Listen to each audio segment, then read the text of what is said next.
ഒരു പറഞ്ഞിട്ടൊന്നും കേൾക്കണില്ല. ഒരു അതിന്റെ ഒരു അർജന്റീന ഫാൻസ്, അതുപോലെ അർജന്റീന ഫാൻസ് ഉണ്ട്, ഫ്രാൻസിന്റെ ആളുകളുണ്ട്, പിന്നെ സാമ്പാർ മുന്നണിയുണ്ട്, എല്ലാവരും ഉണ്ട്. അപ്പൊ അതുകൊണ്ട് അത്രയും വലിയ ആഹ്ലാദത്തിലാണ്. അപ്പൊ ഞാൻ പറഞ്ഞത് കേൾക്കണില്ല. പിന്നെ ഞാൻ ഒറ്റയ്ക്ക് പറയാണ്ട് എല്ലാവരും ശ്രദ്ധിക്കും.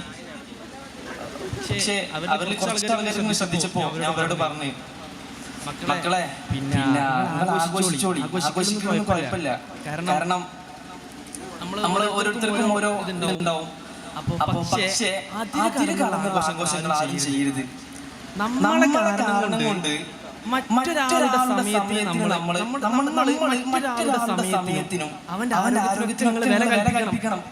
ഹലോ അവിടെ എല്ലാവരും വില കൽപ്പിക്കണം. നമ്മളെ ആരോഗ്യത്തിനും മറ്റൊരാളുടെ ആരോഗ്യത്തിനും അവന്റെ സമയത്തിന് നമ്മൾ വില കൽപ്പിക്കണം. അത് രൂപത്തിൽ ആരും ഒരു സംഗതി ചെയ്യാൻ പാടില്ല. എനിക്ക് നാളെ വേറെ പരിപാടിയുള്ളത്, നാളെ പരിപാടി ഷെഡ്യൂളാണ്.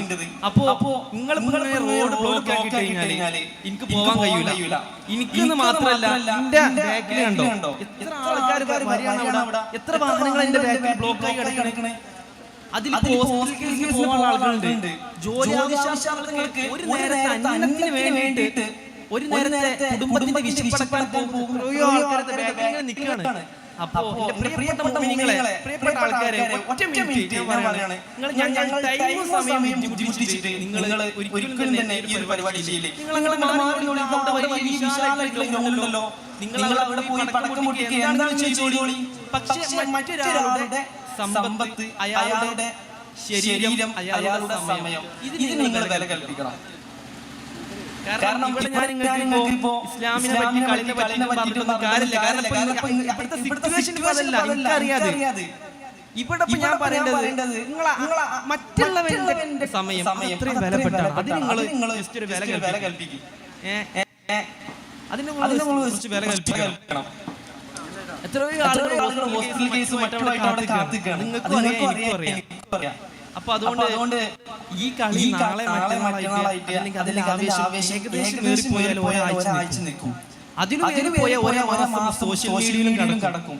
പക്ഷേ ഒരാളുടെ വാപ്പയമ്മേ ഇങ്ങളെ കാരണം ഈ ബ്ലോക്ക് പെട്ട് ഒരു ഹോസ്പിറ്റൽ ചികിത്സ കിട്ടാതെ, അത്യാവശ്യ കാര്യങ്ങൾക്കാതെ മരിച്ചു കഴിഞ്ഞാല് ജീവിതകാലം മുഴുവനും അവൻ അനുഭവിക്കണം.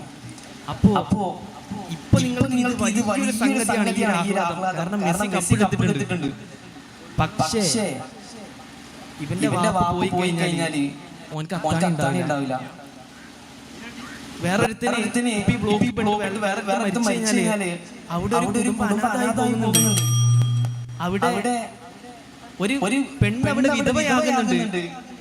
പല കുടുംബങ്ങളും അവിടെ അനാഥപ്പെട്ടു പോകുന്നുണ്ട്. അതുകൊണ്ട് കുറച്ച് നേരത്തിന് ഈ ബ്ലോക്ക് കഴിഞ്ഞിട്ട് നിങ്ങൾ വന്നോളി, കുഴപ്പമില്ല.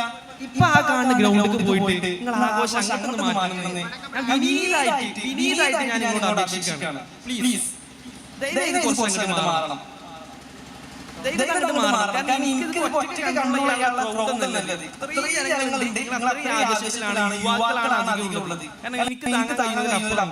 അതുകൊണ്ട് ഗ്രൗണ്ടിലേക്ക് പോയി കഴിഞ്ഞാല് അത് ഈ കാണുന്ന പൊതുജനങ്ങൾക്കുള്ള ഒരു പ്രതിനിധി എന്ന രൂപത്തിൽ ഞങ്ങൾ അപേക്ഷിക്കുകയാണ്. ദയവേത് കുറച്ച് സമയത്ത് നിങ്ങൾ ഈ ബ്ലോക്ക് ഒഴിവാക്കി തരണം എന്നുള്ളത് വിനീതായി അപേക്ഷിക്കുകയാണ്. കാരണം ഇതിൽ ലോഡ് കയറ്റി വന്ന വാഹനങ്ങളുണ്ട്, അവർക്ക് ജീവിക്കണമെങ്കിൽ അത് അവിടെ ഇറക്കി കൊടുത്തിട്ട് വേണം.